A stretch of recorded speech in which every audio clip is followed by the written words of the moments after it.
Hi, it's me, Angelica, Cheyenne, aka the Chocolate Diva. I'm here with Xkylar. And this is the Chocolate Diva Talk Show. Stay tuned.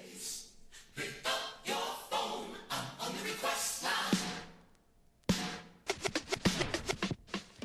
Happy Friday, everybody. It's me, Angelica, Cheyenne, aka the Chocolate Diva, back once again, bringing you the hottest from the underground. I usually have hip-hop stars and rappers, but now I have a beautiful Bohemian singer with me. She can perform live, acoustic, on records. She's just amazing, and she was vibing out to my intro music. I welcome Xkylar. Hello. Hi. I'm so happy to be here. I'm so happy to have you. It's really fun. You look so great. You're so hyped. It's all the TikToks, huh? I know, it's all the TikToks. I had a lot of TikToks. They have sugar in them. I mean, and I had a lot of caffeine. That's necessity. I'm also excited about music. I'm glad you're excited. I'm glad you had so many things to get you pumped and ready. Right? You gotta prep. Exactly. Yeah. Well, thank you for coming through the Chocolate Diva Talk Show. I found this beautiful soul on Instagram. She came up in one of my ads, and I was like, I have to have her here. I loved her whole vibe and music and everything. That is so cool to me. Like, I just think that's crazy. Because you do these Instagram ads with the hope that, like, people find them and connect. But, I mean, I don't know. It's very rare that it ends up happening. And I feel like you found something. I just released my first single, and you just reached out to me about it, being like, I love this. And it was so rewarding to just have that right off the bat be, like, one of the first things I got. Oh. It was really cool, actually. Yeah, I mean, I feel like when I encounter people who I just connect with their music, it's like really important for me to have them on my show, because I'm like, okay, this energy needs to be, displayed. It's so cool. It has to be expressed to everyone who's listening, because, you know, people who listen to the show, they want to know what's hot and what's new and what's for them. So since it's Friday, I would like to have a little story from you. Ooh. So, story? It could be any of your choice. It has to be something that maybe not a lot of people know, something new, something people would be shocked or surprised to know about you. So tell me the most Xkylar thing you've ever done, something that's just so unique to yourself. I'm such a weird person. Like, I really enjoy spending time alone and really just writing down my thoughts. A thing I did really recently, actually, about 3 weeks ago, I rented a cabin in Mojave. Okay. And I, like, drove up, and it was this amazing little yurt that was just in the middle of nowhere. And I just, like, brought all my books, and I brought all my music. I, like, listened to Bill Withers for, like, 24 hours straight and just, like, wrote a bunch of songs. And it was an awesome weekend and just brought so much clarity. Because I think when you're in LA and, like, doing music, there's just so many other people around, and it's really easy to lose sight of what you want to do. Right. And I was actually thinking, like, I need to go on one of those trips again just to, like, get some clarity and kind of decide where I want to move next with, like, music and everything. Right. So was this a solo trip? It was a solo trip, yeah. Oh, my gosh. It was crazy, actually. Like, it ended up raining the next day, so I had to, like, push my car out of the mud. It was kind of the biggest badass moment of my life. Am I allowed to say that on the air? We're going to keep it PG-13, Okay, but that's okay. It's okay. I didn't know. I'm sorry. I should have asked that before, but it was the biggest BA moment of my life, because I was like, I can do this on my own. Like, it was really, really awesome. Right. So now, was this something planned or spontaneous? Very spontaneous. I'm like a very spontaneous person. Okay. Like, I cannot plan things in advance. Like, even the CP, I decided 2 months ago that I was going to do it. And I was like, I'm going to produce and mix everything, and I'm going to get it to happen. And you did that, girl. Yeah, you and did. I did it. And I did it. So, I mean, I think that's kind of the way I just need to live life, is kind of go with the flow and be spontaneous, because you never really know. Also, when I create expectations in my mind, I get like way overwhelmed, and it's always a letdown. So I mean, I feel like to a certain degree expectations are good, but like you said, you want to be able to go with the flow. And I feel like you're a very free spirit, which is what I love most about your energy, and especially it's infused into your music. It's like, I'm just going on this journey, and I'm open to whatever comes along with it. Totally. It's kind of cool that it translates that energy, like, even through social media and through music. I've been taking a long time to try and understand, like, how to put my character and my soul into my music. And it's been an incredibly long journey, and I feel like I'm finally at the turning point within my, like, understanding of my craft, where it's actually expressing my soul and what I'm trying to do. And it's really cool to just like this is the first time we're meeting, and the fact that you can even understand that type of energy right, that I feel like I have can translate. It's just really amazing. I mean, I feel like you're very authentic and true to yourself, and I feel like that's the first step of being where people can read you, is if you're the most authentic person of who you are. And in regards to your Mojave trip, you said you were listening to nothing but Bill Withers. I have to ask, favorite Bill Withers song? Okay, Lovely Day is my favorite. Okay, classic. I listen to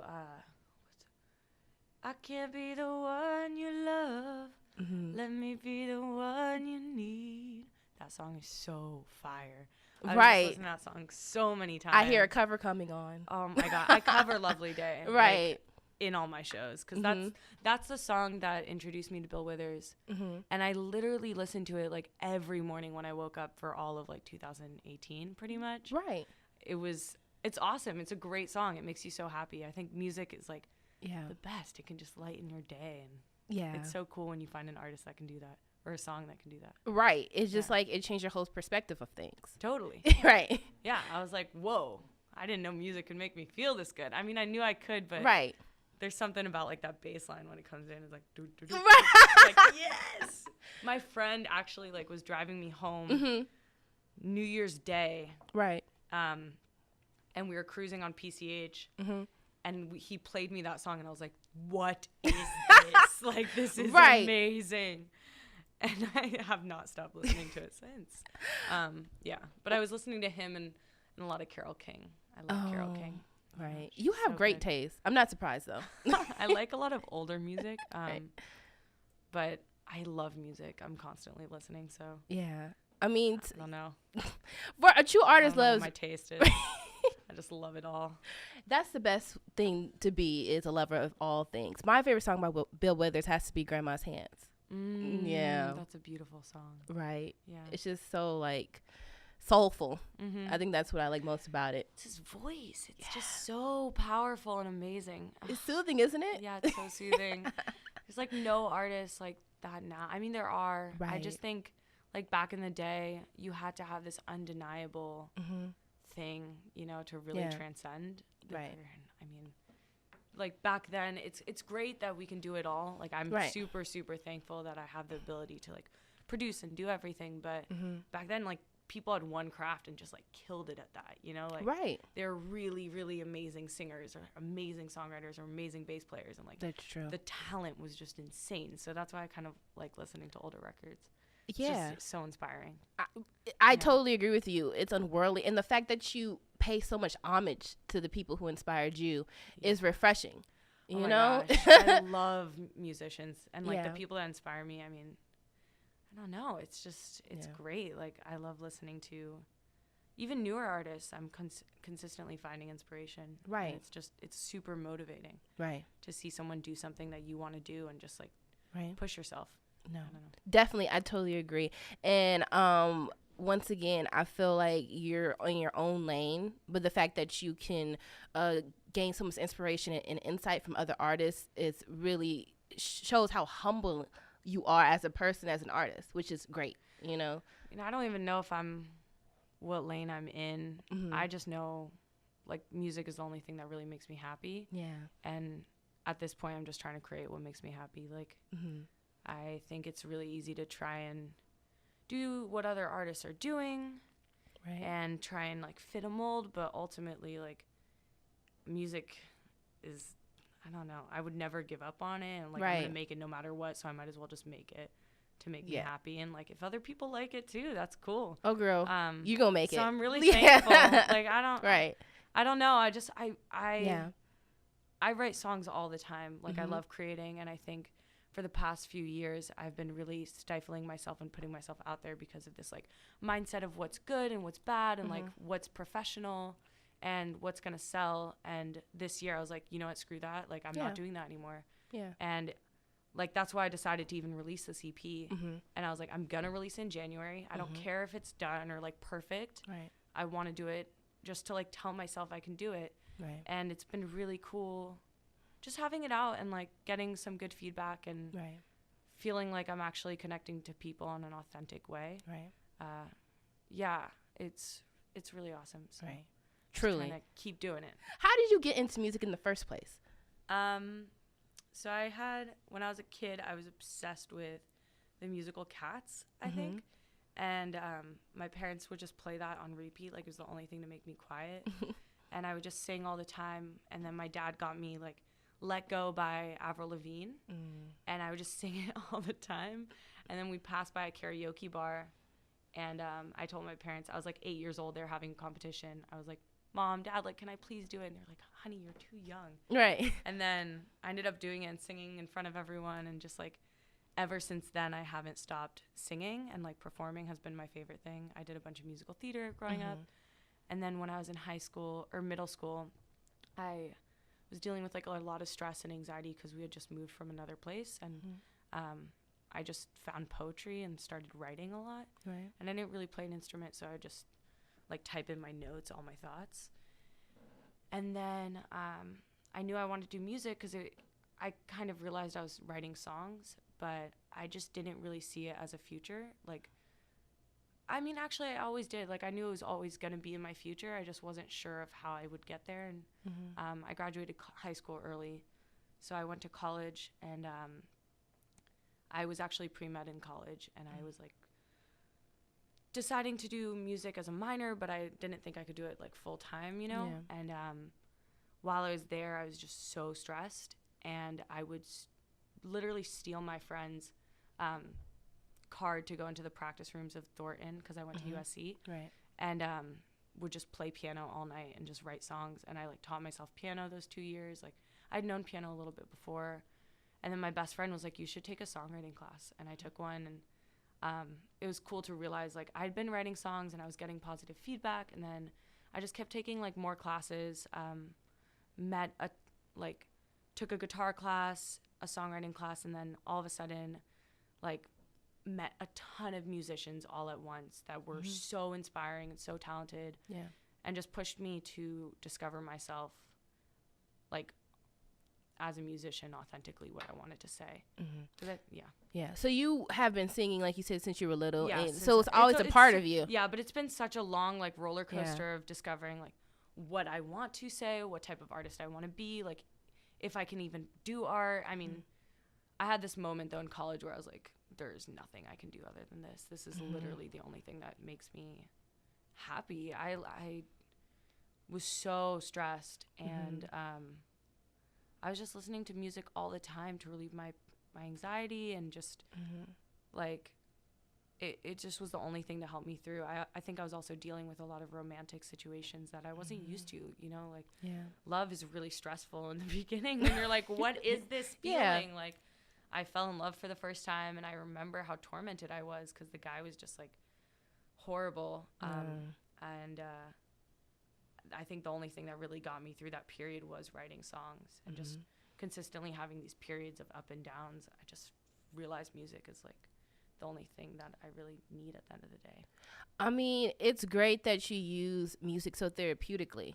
You know, I hear a lot of artists say they use it to get their emotions out, to get them through hard times. Yeah. So what do you think was the breaking point for you when you felt like, you know what, this is what my life's calling is? Because it seemed like you were kind of, you know, weighing, should I do it, should I not? I've had a couple, but because I'm really passionate about health and helping people. Yeah. So I think part of me thought in my mind that if I pursue music, I won't be able to do that. But I think I can still help people with my work and music. Right.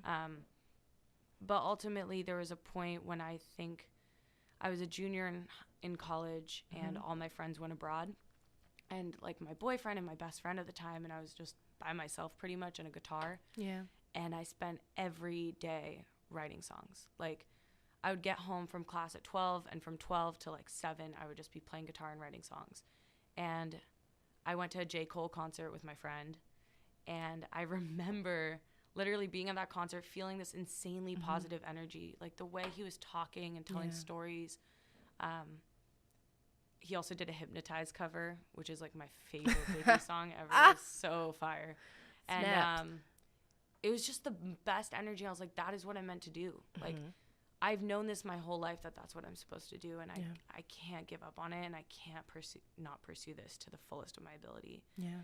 And so I ended up like breaking it off with my boyfriend. I ended up like rediscovering my new friends, and or I ended up making new friends, and just realizing like all the toxicity in my life, and also like the things that were holding me back from achieving what I wanted to achieve.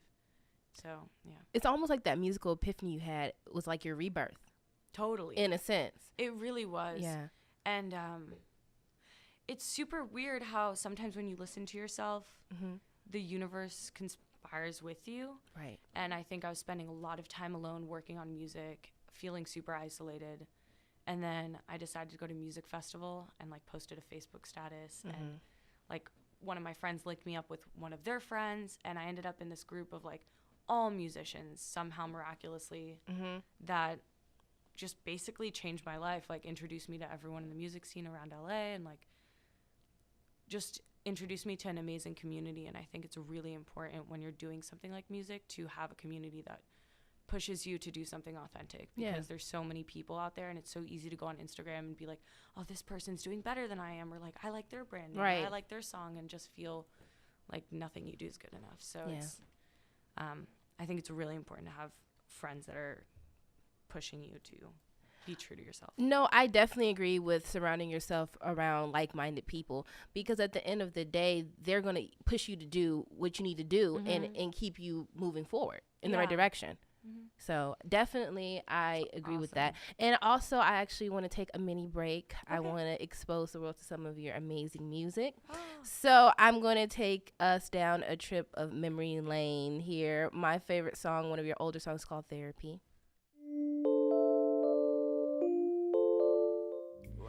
So we're back. What you heard first was Therapy by Xkylar, and that outro was You're Right, which I like as well. You know, I just gave you a taste of some of her older music so we can get into this evolution I call Xkylar. Now, you did say you like to write poetry, so I have to ask, what's your favorite poem? I don't think I have a favorite poem. I'm a really big fan of Rumi and Walt Whitman. Okay. I haven't read poetry in a minute. I took a poetry class in college, and it was like the best because I was just reading so much. But God, I need to get back into poetry. I don't have a favorite poem. I mean, it's cool. That is such a good question. Right. You know, it's so much poetry. It's really hard to pinpoint a favorite poem, you know? Well, it's weird when you find an art form and it's something that's really natural versus like, I wasn't seeking inspiration for poetry. I just really like lyrics. And I think as a kid, like it was easier for me to just write thoughts in little bricks rather than full like statements, because I'm kind of ADD. So like reading a whole thing is just you need to break it up. Exactly. And so it was just really nice to like be able to do that format, and then kind of realize that I was even writing poetry. I mean, it was fun. I feel like poetry and lyricism goes hand in hand. Even if you don't know you're being poetic, like your lyrics are very poetic, you know? Yeah, thank you. You're welcome. So, what poetic themes do you feel molded your songwriting? Like, what themes of poetry did you feel like you were drawn to when it came to songwriting? I mean, I think I write a lot about love and the complication of being in toxic relationships.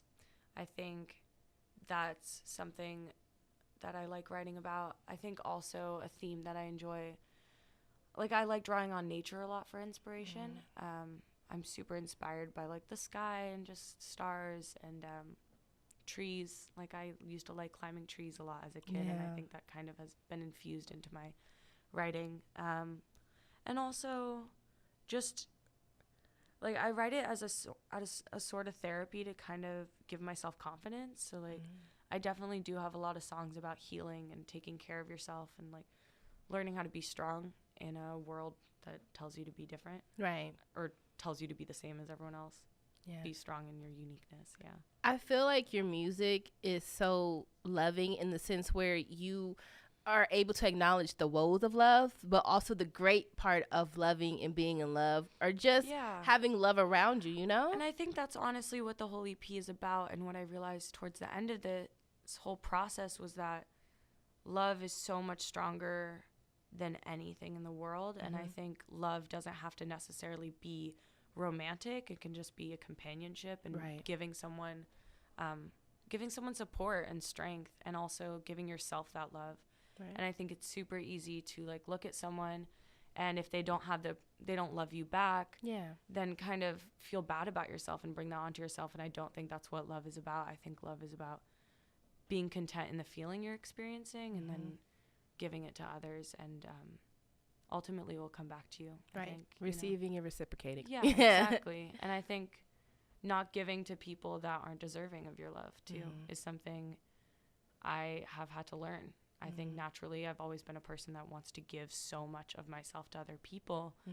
And at the end of the day, I was left with nothing for myself. And I think the only way you can truly give to other people is fulfilling your own needs. I totally agree. You know? You have to love you before you can love anyone else, True. Yes. And I didn't understand that saying until I was like, whoa, I like who I am. And now I can give other people love. It's cool. Exactly. Now, do you consider yourself a hopeless romantic? Totally. Yeah.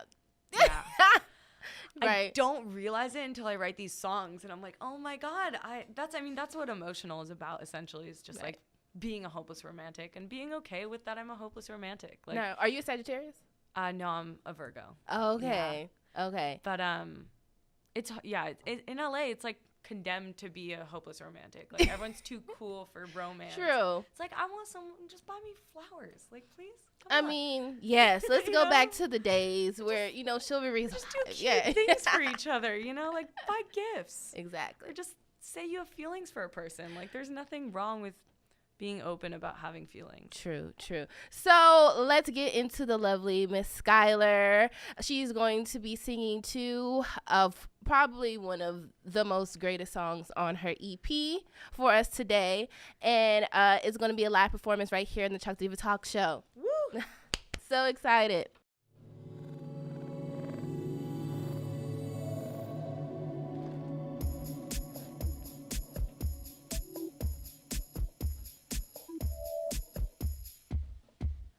Maybe I am young, a little dumb, making reckless decisions, but I can't help myself from falling, though there is some uncertainty for what you see in me. It just feels good to be wanted.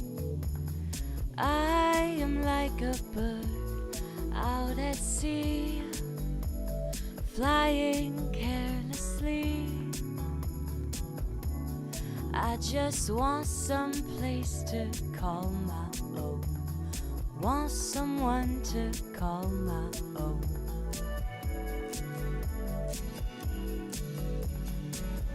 In this moment, could you be there for me? Could I call you my soulmate? We could live inside a fantasy, the one that I create to escape, to escape, to escape, to escape. I just wanna live out all my dreams, not get caught behind the scenes, find out where the story's going. If this were a movie, we would meet again somehow. So for now,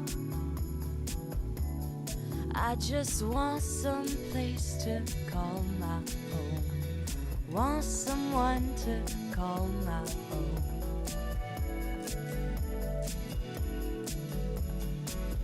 In this moment, could you be that for me? Could I call you my soulmate? We could live inside a fantasy, the one that I create to escape, to escape. Of all the stars up in the sky, How do I know which one is mine? Though you may not be right, could you be mine tonight? In this moment, could you be there for me? Could I call you my soulmate? We could live inside a fantasy, the one that I create to escape, to escape, to escape. Cool. Oh, that was Soulmate by Xkylar. Amazing. I love it. Thank you. I feel like it could be on the soundtrack for a 90s teenage rom-com. That's amazing. I have a crazy story about that song. Oh. It's like, we'll tell it. I'm gonna get that info for you later. But as of now, beautiful voice, beautiful song. Thank you. You're welcome. Your style is also like a throwback of late 90s alternative pop and folktronica. God, I'm so happy people have been telling me it's like 90s-esque. Yes. Because I love the 90s. Like, you don't understand. It's like my favorite. The 90s and the 70s are like my favorite genre or time periods of music. I mean, it's like the golden era, don't right? you think? Totally. Just both are so good. I have Sirius XM and I'll just like cruise listening to 90s on 9 all the time. You're probably like the most amazing road trip buddy ever. I just listen to music. I mean, I don't know how amazing it is. I'm definitely a weirdo. Right. That's okay. Right. No, but it's definitely in the likes of artists like Dido, Natalie Imbruglia, Sixpence Not the Richer, Kylie Minogue. I can go on. But as of now, I want to talk about this EP. So what was the creative process like for you for this EP? Kind of nutty. I wrote Emotional 2 months ago on November 12th. And that song was kind of this whole new start of just trying this new lo-fi, like bedroom pop vibe. Mm-hmm. And I had been writing a ton this past year. Right. But I think that song, I was like, you know what? This is me accepting myself for being a romantic. And I think it was just a song that I was like, I'm starting to accept myself a lot more. And I sent it to my best friend, and her and I were just like, let's shoot a music video for it. And so we did. And then I went on this trip and I wrote down all the songs I have, and I was writing more songs. And I just realized I had all these songs that kind of went together, and I pieced together this EP that just talks about love. And all the songs I wrote like under an hour. And the whole idea of this EP was just not trying to make something like too perfect, and just trying to be as honest as possible in the songwriting and the way I produced it. And yeah, it came together super easily. One of my friends actually helped me out with that last song. He goes by Jinjo, and he's awesome. And just I had a couple friends like help me out with the just different like processing, because I was learning how to mix, and I just wanted to have something. I'm just trying to focus on getting better right now. Like I think this EP is a good start, but I really just think it's a start.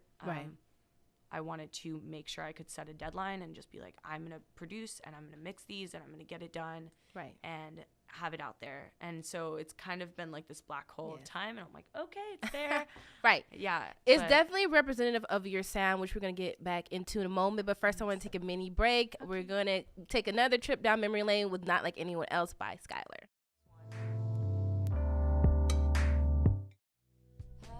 So we're back with more of Xkylar. The first record you heard was like Not Like Anyone Else, and of course I gave you a snippet from a throwback of hers called Love Me Like You Used To, which is very Lena Del Rey-esque, I would say. And I just want to say once again, I love your music tremendously. Now, like I stated earlier, your music has definitely evolved, and your earlier music was more alternative R&B, like in the likes of Lana Del Rey, and very more kind of grimy, dreamy, and things of that nature. So what is offered in this EP that we have not yet seen in your earlier music? I think it has a lot of more dreamy textures, and it's much more about soundscapes and creating a scenery. I also think it conveys a story that I haven't really tried doing. I mean, I've released a lot of singles. I also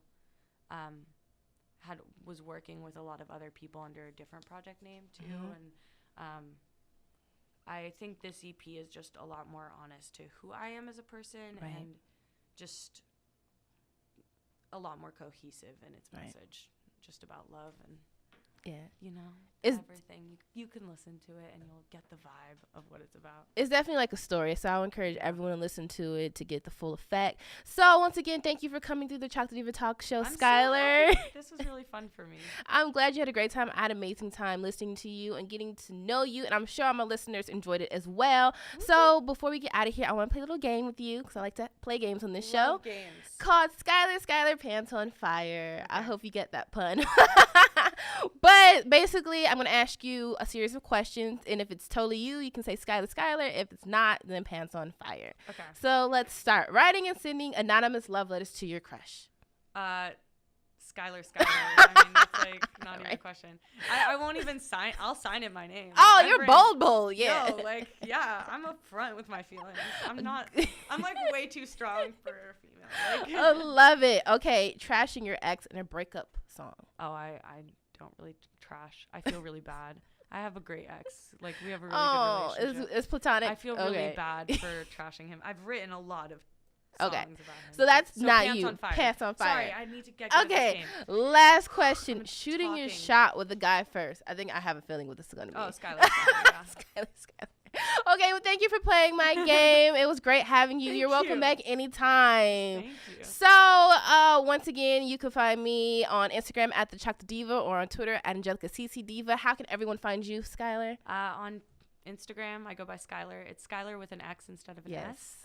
And then on basically every platform, I'm just Xkylar Music or Xkylar. Literally. And it's only one her, stylized that way. You'll find her. There is no Xkylar. Like, just go XK and you'll find me. It's, like, super easy on any platform. Perfect. So, everyone, have a happy Friday. Have a safe weekend, Super Bowl weekend especially.